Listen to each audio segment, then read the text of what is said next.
Review Nykaa results. देखिए Nykaa result तो ऐसा है कि ये मोनालिसा की पेंटिंग है। आपको वो पेंटिंग लगती है कि 20 करोड़ की है, आप घर में लाएंगे तो आपकी मम्मी बोलेगी ये क्या लाया, ये तो 200 रुपये में मिलती है कोने की दुकान में। फादर बोलेंगे कि ये तो इंटरनेट से ही निकाल लेता प्रिंट आउट। और जो रियल जो समझता है उस पेंटिंग का वो बोलेगा इसकी तो कोई कीमत ही नहीं है, तो इनवैल्यूएबल है।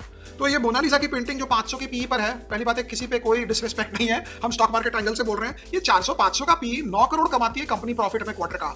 और कंपनी में जो बड़े बड़े इन्वेस्टर है, स्पेकुलेटर अगर कोई है तो वही 90 करोड़ कमा लेता होगा। तो मुझे लगता है Nykaa is a phenomenal business model, बहुत ही एक्स्ट्राऑर्डिनरी। लेकिन हर चीज का दाम होता है ना। आज अगर गवर्नमेंट ऑफ इंडिया बोले कि मैं लाल किला बेचना चाहती हूँ, आपको बोलेगा आपके लाल किला के पीछे क्यों पड़ गए हो, दिमाग में वही आता है इसलिए पड़ गए और कुछ नहीं है। तो अगर गवर्नमेंट ऑफ इंडिया बोले मैं लाल किला बेचना चाहती हूँ तो मुझे इसके लिए चाहिए 2 लाख करोड़ रुपए, कोई नहीं देगा। तो हर चीज का कीमत होता है, हर चीज का एक वो होता है। ग्रोथ इनका 30-35% पे आ गया है, बट अगर आपका 20 ईयर व्यू है तो ये हो सकता है पहले 4-5 साल आप नहीं कमाए, आगे वाले पीछे वाले 10-15 साल आप काफी कमाएंगे। बट इसमें कॉर्पोरेट गवर्नेंस इशू हुआ था, उसको लेकर पब्लिक इससे थोड़े खासी नाराज है। और बोनस वोनस से जो इन्होंने कर दिया था तो वो एक दूसरी बात है। डीमार्ट में एक और चीज, ये सारे फिनोमिनल बिजनेस मॉडल्स हैं, मतलब नायका बोले या डीमार्ट बोले, मुझे नहीं पता बेटर कौन सा है, दोनों बहुत एक्स्ट्राऑर्डिनरी है। लेकिन हर चीज की कीमत होती है। डीमार्ट नॉर्मली अपना एग्रेसिव एक्सपेंडेड ग्रोथ फेज हो चुका है इसका। अब ये धीरे धीरे नीचे आएगा, कंपटीशन आ गया, ग्रोफर्स आ गए, ब्लिंकिट आ गए, सब हो गए, होम डिलीवरी हो गया। ये होम डिलीवरी डीमार्ट रेडी के मॉडल में देख रहे हैं हो नहीं पा रहा है। इनका रेवेन्यू ग्रोथ ठीक ठाक था, इनका प्रॉब्लम हुआ एबिटा और पैट लेवल पे, क्योंकि डिस्क्रिशनरी आइटम सब जैसे फॉर एग्जांपल कपड़े हुए या कुछ और हुआ, वो सब आइटम बिकने बंद हो गए। इन्फ्लेशन था ना, तो आप सारे कंज्यूमर स्टॉक्स में देखेंगे पिछले क्वार्टर में यही था।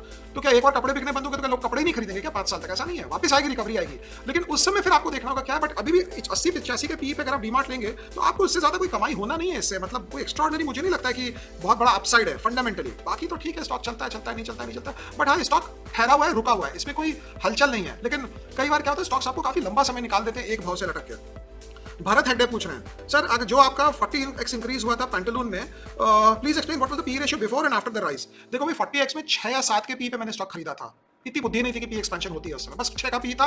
एक्चुअली मुझे क्या अच्छा लगा था, 80 करोड़ के मार्केट कैप पे पूरी कंपनी मिल रही थी। 80 करोड़ में I could by the entire company. तो यही 80 करोड़ के मार्केट कैप मिल जाए तो आज के दिन तो आप पूरी कंपनी खुद ही खरीद लें। लेकिन बस वही वाली बात है, तो 80 करोड़ में आपको पूरी कंपनी मिल रही थी। और उसके बाद वो पी जो रेशियो था, उसके बाद बोलते हैं what the way the rise was justified and what made you believe in its market, मतलब आपके क्या analysis intuition was the differentiating factor. वो तो कभी और करेंगे। जब मैं बेचा तो मुझे लगता है 120 का पी था या 100 का पी था।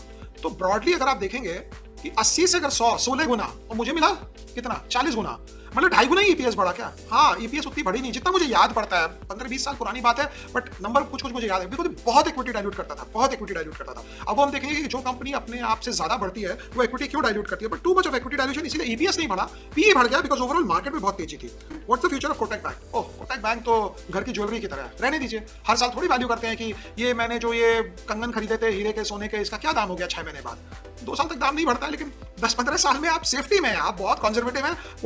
उदय कोटक की जो रिस्क मैनेजमेंट प्रोसेसेस है वो एक्स्ट्राऑर्डिनरी है। तो मुझे नहीं लगता है कि इसमें आपको कोई, यार बिटकॉइन के बारे में गवर्नमेंट ऑफ इंडिया डंडा लेके पड़ी है पीछे। अगर आपको बिटकॉइन करना है तो आप यहाँ से नहीं करें, बिकॉज प्रॉब्लम हो जाएगी आगे पीछे, कभी ये टैक्स लगा देंगे, वो टैक्स लगा देंगे, पकड़ लेंगे। तो बिटकॉइन देखो, बिटकॉइन, टेस्ला और नैस्डैक लो इंटरेस्ट रेट्स के इंडिकेटर है। अगर इंटरेस्ट रेट नीचे आएगा तो तीनों बढ़ेगा। आप नैस्डैक ईटीएफ ले लीजिए, 3 टाइम नैस्डैक लेवरेज होता है, वो ले सकते हैं आप। बिटकॉइन आपको लेना ले लीजिए, आप टेस्ला ले लीजिए, ये सारे नैस्डैक के साथ बढ़ेंगे। आप बोलेंगे नहीं हम नैस्डैक नहीं लेना, मेरे को पैसा यहीं रखना है, इंडिया में रखना है। तो इंडिया में आपके पास आईटी स्टॉक्स है, हमारे आगे पीछे रोते पिटते बढ़ते ही है ना, ऐसे तो घटता है ना। अगर कोटक बैंक लोगे फॉर एग्जांपल, तो आप सोच रहे हो 4 साल 4.5 साल में मेरा पैसा डबल होगा, तो कोटक बैंक हो गया 1-2 रन वाला स्टॉक 2 मिनट के लिए। I am not recommending anything over here, but अगर आपको नायका मिल जाती थी 20 के पी में, 25 के पी में, तो नायका था छक्का मारने का स्टॉक। नायका 500 का पी है, सस्ता नहीं है, तो रिकमेंडेशन एकदम ही नहीं हो सकता है। बट मैं बता रहा हूँ आपका जो फ्यूचर, आप एक स्टॉक से कहाँ सोचते हैं, कितना बढ़ जाएगा। You can give your view on burger king हमने लिया था और हम बेच दिए, और थोड़ा बहुत ही प्रॉफिट हुआ हमें, हुआ 20-25% प्रॉफिट हुआ, एग्जैक्ट मुझे याद नहीं है। But fast expanding business profitable नहीं है। मंदी के बाजार में पीपल लुक एट प्रॉफिट्स, तेजी के बाजार में people look at revenue and market share. Revenue market share मंदी के बाजार में किसी को कोई मतलब नहीं। मंदी के बाजार में लोग बोलते हैं तुम कमाए कितना हो,